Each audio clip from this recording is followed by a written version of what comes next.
Assalamualaikum warahmatullahi wabarakatuh. Alhamdulillah nahmadu wa nasta'inuhu wa nastaghfiruh wa na'udzu billahi min syururi anfusina wa sayyiati a'malina. May yahdihillahu fala mudhillalah wa may yudlil fala hadiyalah. Asyhadu an la ilaha illallah wahdahu la syarikalah wa asyhadu anna Muhammadan abduhu rasuluh la nabiyya ba'dah. Allahumma shalli wa sallim wa barik ala sayyidina Muhammad wa ala ali sayyidina Muhammad, amma ba'd. Pemirsa yang dirahmati Allah SWT, pada sore hari ini bertemu kembali kita dalam acara kultu yang temanya pada sore hari ini adalah Al-Quran dan kekuasaan. Agama Islam adalah agama yang paripurna. Tak ada satupun kehidupan umat manusia yang tidak diatur oleh syariat Islam. Tata cara ibadah, akhlak, makanan dan minuman, berpakaian, bermuamalah, hingga politik dan bernegara, semuanya ada aturannya. Inilah kesempurnaan Islam sesuai dengan firman Allah dalam Quran surah Al-Maidah ayat 3. A'udzubillahi minasyaitonir rajim. Al-yauma akmaltu lakum dinakum wa atmamtu 'alaikum ni'mati wa raditu lakumul Islam madina. Pada hari ini telah aku sempurnakan agama kalian untuk kalian. Telah aku cukupkan nikmatku bagi kalian dan telah aku ridhoi Islam sebagai agama kalian. Imam Ibnu Katsir menafsirkan ayat ini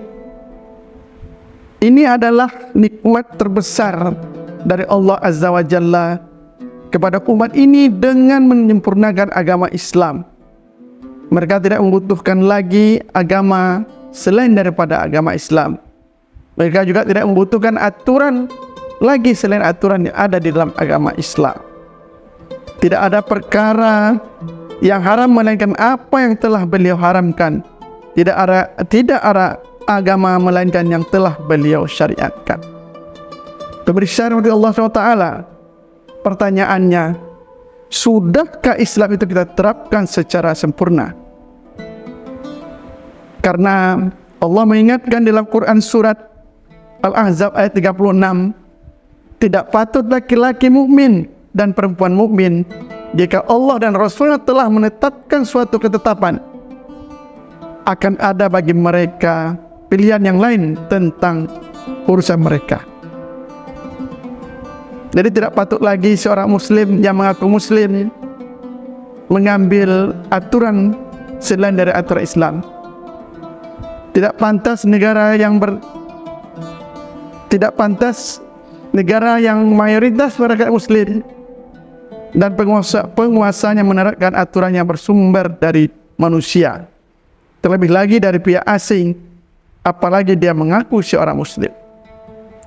Nabi Muhammad SAW sangat memuji seorang penguasa atau seorang yang telah diberikan kekuasaan dalam memutuskan suatu perkara merujuk kepada Al-Quran dan As-Sunnah. Pada suatu hari Rasul bertanya kepada Muaz yang pada saat itu menjabat sebagai gubernur di Yaman, "Wahai Muaz, bagaimana engkau memutuskan jika ada satu perkara yang diajukan kepadamu?" Muaz menjawab, "Saya akan memutuskan dengan kitab Allah." Lantas Rasul bertanya lagi, "Bagaimana kalau tidak engkau ketemukan penyelesaian masalahnya di dalam kitab Allah?"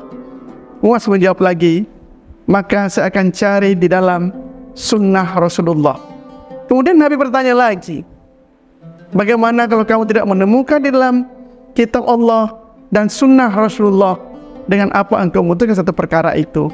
Maka Muaz menjawab, "Saya akan putuskan dengan berijtihad semampu saya dan itu pun tidak akan berlebih-lebihan." Pemirsa Allah SWT, lalu Nabi menepuk dada seorang Muaz. Segala puji bagi Allah yang telah memberikan memberikan hidayah dan taufiknya kepada Muaz. Begitu jawab Rasulullah kepada Muaz. Pemirsa Allah SWT, Nabi SAW mengingatkan bencana besar akan terjadi manakala kita mencampakkan Al-Quran. Nabi berkata, sungguh-sungguh Islam itu senantiasa berputar. Karena itu berputarlah kalian bersama dengan Alkitab sebagaimana dia berputar. Ingatlah, Al-Quran dan kekuasaan akan berpisah. Karena itu janganlah kalian memisahkan diri dari Al-Quran. Ingatlah, sungguh akan ada atas kalian para pemimpin yang memutuskan untuk diri mereka sendiri dengan putusan yang berbeda untuk kalian. Jika kalian menentang mereka, maka mereka akan membunuh kalian. Dan jika kalian mengikutinya, maka kalian akan disesatkan.